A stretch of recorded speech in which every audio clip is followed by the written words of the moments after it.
I'm Jeff Meyer. I'm Michele Rain. We're with Star One Realty Group. Michele, tell everybody what kind of numbers we run a year in our little area. Well, I did analysis today. You know I do that every month. And right now, we are right across the board carrying about 2% of the market.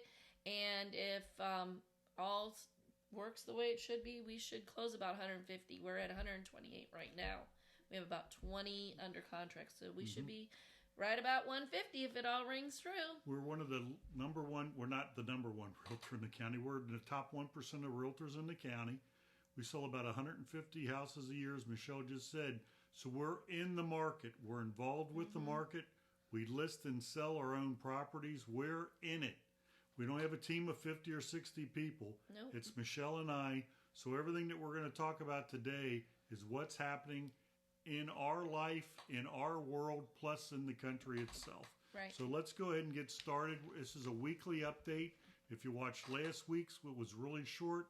I made a couple mistakes, but we don't edit or practice. We just go live, and you hear what we say. Yep. Anyway, so first of all, we'll start off with the Fed. The Fed didn't change the rates at all. So the interest rates on houses basically stayed the same. That's good.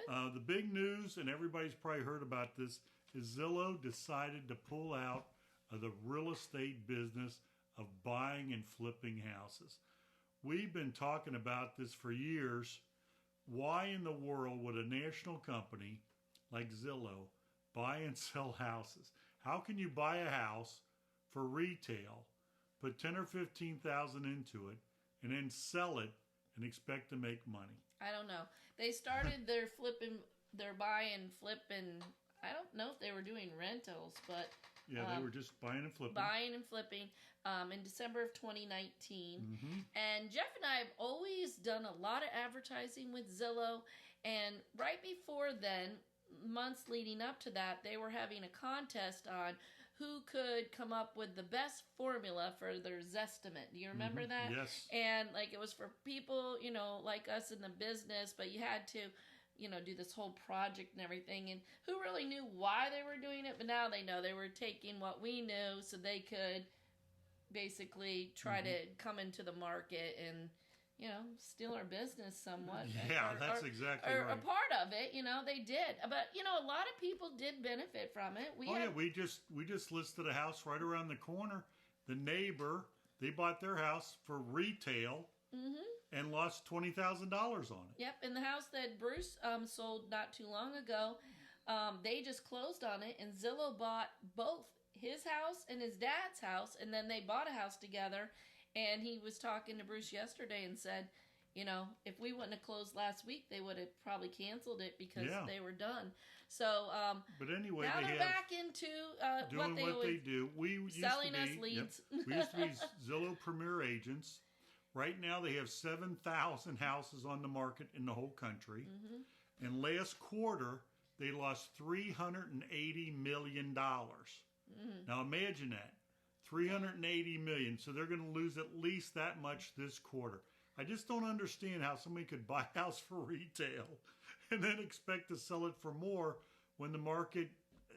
It only went up to about 2005. It only just went up a little bit, but that's okay. There'll be houses out there for people to buy, and well, if you think about it, Michele, you and I know 7,000 houses in the United States isn't anything. I mean, in our little world here in West Pasco, if you look at a map, we're just north of Tampa, West Pasco. 6,000 houses are going to sell in our county. We're already at 6,400 this year. Okay, so let's say 7,000 are going to close, and we're going to close about 150. So that's about 2% of the market. So if every one of those houses would be Zillow, it wouldn't even be. It's not even. It would be a blip. It's not even. I don't even think it's a blip. And if they sell them for what they bought them for, they might lose some, but but then there'll be 7,000 houses on the market for people to buy. Their stock's in the toilet. It's like $60 a share. Don't quote me on that. It's not sad. They made a mistake. Anyway, but everybody makes a mistake. But I'll make a mistake just in this video. The thing is that basically they've kind of shown that we know what we're doing. We know exactly what we're doing. We know what we're doing as far as that goes. So yes. Anyway, so let's. What else is happening? Anyway, so what does that say there? The monthly Oh, monthly applications, mortgages. Let's talk about mortgages. applications. We got this. Well, Michele will tell you who we get all our information from at the end of the show. Freddie Kova and America Bank or something like that. Bank shares. Bank shares. America Bank shares. He sends me this weekly report every week. So, we're passing it on to you guys. So the applications dropped 2% in September. And the refis, which were through the roof for the longest time, it was backing up all of the regular loans. The closing. It was very annoying. It was very annoying. Dropped 4%. We're in our market is healthy. Yeah. I talked to my good friend Tom Randall. Well, I didn't talk to him. I got an email from him. Tom Randall out in Ames, Iowa. We're in Star Power together. Tom said his market's very healthy. There isn't anything basically. The houses are on the market a couple days longer, but we're still so far ahead. It's incredible. Anything you want to talk about the healthy market? No, I think as far as mortgages go, okay, they're meeting their time. They're about 30, 45 days, which, because of the refis backing things up, it was having a lot of bumps, but we haven't had very many bumps here lately. We haven't had any bumps except for homeowner associations and the normal stuff. We had a paving assessment the other day that no one knew about, but that's okay. And that didn't even stop anything. It just threw a little glitch that Michele got to work on for a couple hours that day. Pending home sales dropped 2.3% in September. Now nationally. Now our numbers, we're actually ahead of last year. And we're running about the same. We're going to run the same every year. We're always going to do 2%. That'll wrap up what's happening in real estate nationally. Once again, I'm Jeff Meyer. I'm Michele Rame. And who are we with, Michele? Star One Realty Group. Thank you very much. We'll see you next week.